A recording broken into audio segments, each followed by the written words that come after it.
Tepuk tangan untuk kita semua.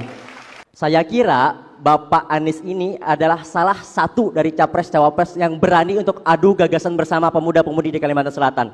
Ternyata beliau ini adalah satu-satunya capres yang berani untuk adu gagasan di Kalimantan Selatan. Dengan kata semoga, saya juga berharap yang lain juga seperti ini, Pak. Cuman agenda seperti ini sangat luar biasa bagi saya. Karena cuman Bapak yang hari ini untuk menerima adu tantangan, adu gagasan bersama dengan mahasiswa. Oke Pak, saya ingin sebutkan dulu, semua yang ada di sini, mayoritas mahasiswa-mahasiswi yang menggunakan izin dispensasinya dari perkuliahannya hanya untuk datang ke tempat Pak Anies.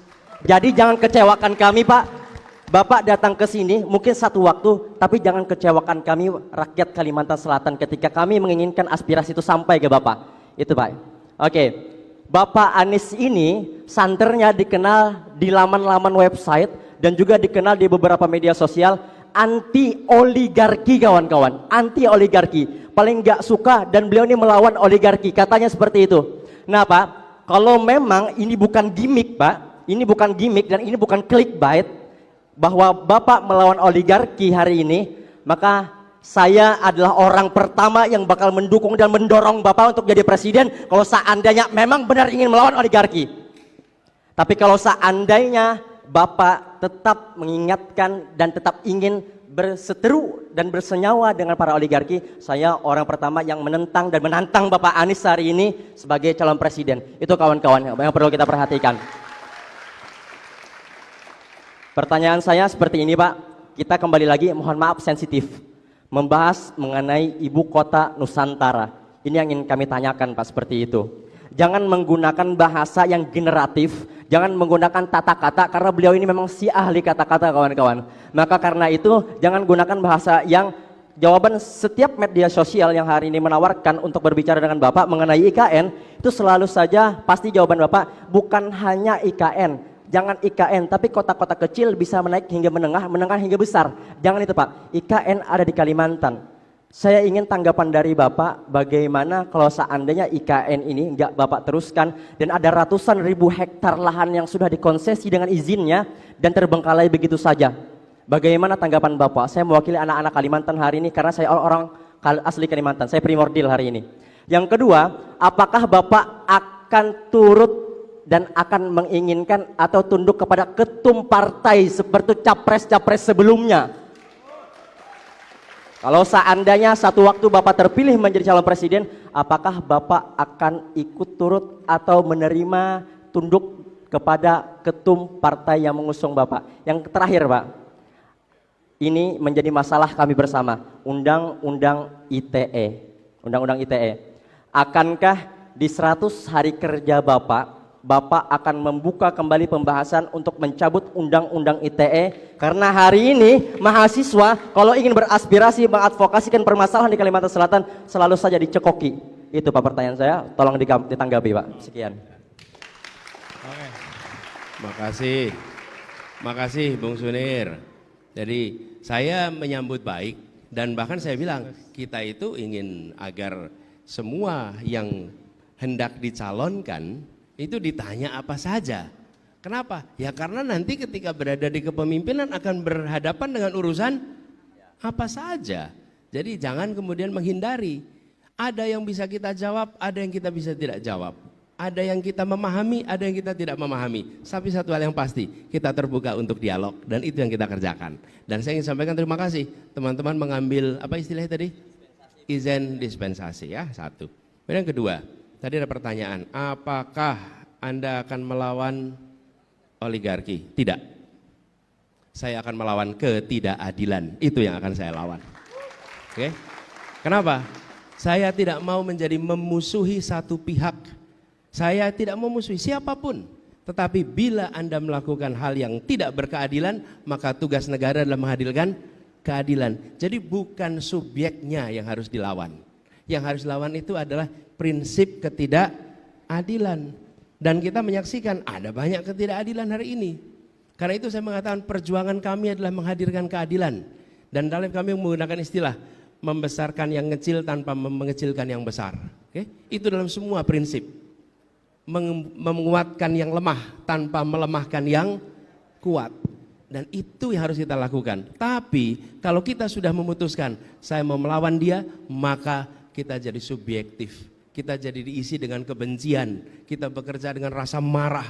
Kita bekerja dengan perasaan permusuhan. Republik ini sudah terlalu banyak permusuhan. Republik ini selalu banyak dipompa dengan emosi-emosi yang membelah.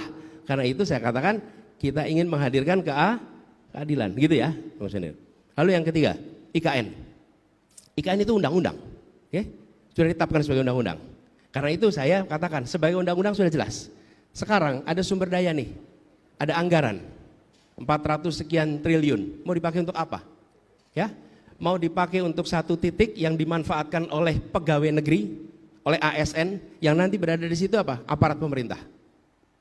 Aparat pemerintah yang berada di situ. Orang yang bekerja untuk negara.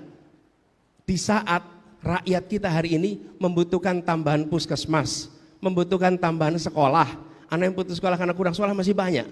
Jadi bukan soal IKN-nya, ini anggaran kita mau dipakai untuk apa sekarang? Hari ini kita masih punya PR begitu banyak yang pada waktu sekarang urgen untuk diselesaikan. Guru honorer kita belum diangkat karena katanya anggarannya kurang. Kenapa anggaran itu tidak dipakai untuk mengangkat guru-guru honorer kita sehingga itu bisa menjadi guru? Jadi bukan soal IKN-nya, ini kita punya anggarannya nih, mau diapakan? Kalau anggaran itu tidak diselesaikan, digunakan untuk urusan yang prioritas, okay? Tapi urusan yang simbolik, ada di sini, kita semua ikut bangga, kita semua ikut bersyukur, tapi bicara persoalan urgen di negeri ini masih banyak urusan yang harus diselesaikan. Jadi undang-undangnya sudah ada. Tinggal soal kapan kita menuntaskannya, mengikuti kemampuan ekonomi kita. Dan itu yang saya maksud, ada urusan yang urgen. Bagaimana kita menjelaskan pada guru-guru yang tidak diangkat karena kita kekurangan anggaran, pada saat yang sama kita sedang membangun istana untuk dipakai seorang presiden. Gimana menjelaskannya itu? Sulit kita. Jadi sekali lagi bukan soal IKN-nya, ini soal anggarannya nih, mau dikerjakannya kapan gitu ya. Lalu soal ketua umum partai. Bung Sunir, saya beberapa kali menyampaikan cara kami bertugas di Jakarta. Karena cara kami bertugas di Jakarta, cara mengambil keputusan mungkin itu bisa digunakan sebagai dasar dalam menilai. Apa cara mengambil keputusan yang kami lakukan? Kami memutuskan, saya memutuskan berdasarkan 4 prinsip. 1, prinsip keadilan. Prinsip keadilan, bagaimana prinsip keadilan itu ditegakkan dalam keputusan apapun. Yang kedua adalah kepentingan umum, public interest. Di mana itu? Yang ketiga adalah fakta, data, ilmu, objektivitas. Yang keempat baru aturan hukum, undang-undang, peraturan, konvensi, okay? Selalu keputusan begitu. Jadi ketika mengambil keputusan mendasarkan pada 4 itu, dan hampir semua keputusan bisa dibicarakan. Sekarang malah jadi pertanyaan, kenapa a priori pada ketua partai? Kenapa kita menganggap ketua partai itu selalu menganggap kepentingannya dia kepentingan sempit? Saya beri contoh, Pak Surya Paloh, ketua partai Nasdem, okay? Nah, kalau dia mau enak, dia nggak usah nyalonin Anies, hidupnya nyaman. Dia coba nyalonin Anies, apa yang terjadi pada dia? Apa yang terjadi pada Partai Nasdem? Betul tidak? Usianya 72 tahun, kalau dia mau nyaman, dia tinggal duduk nyaman, ikut aja. Disuruh koalisi ini ikut, disuruh koalisi itu ikut, seperti yang lain-lain, nyaman hidupnya. Tidak ada peristiwa-peristiwa yang terjadi 1 tahun ini.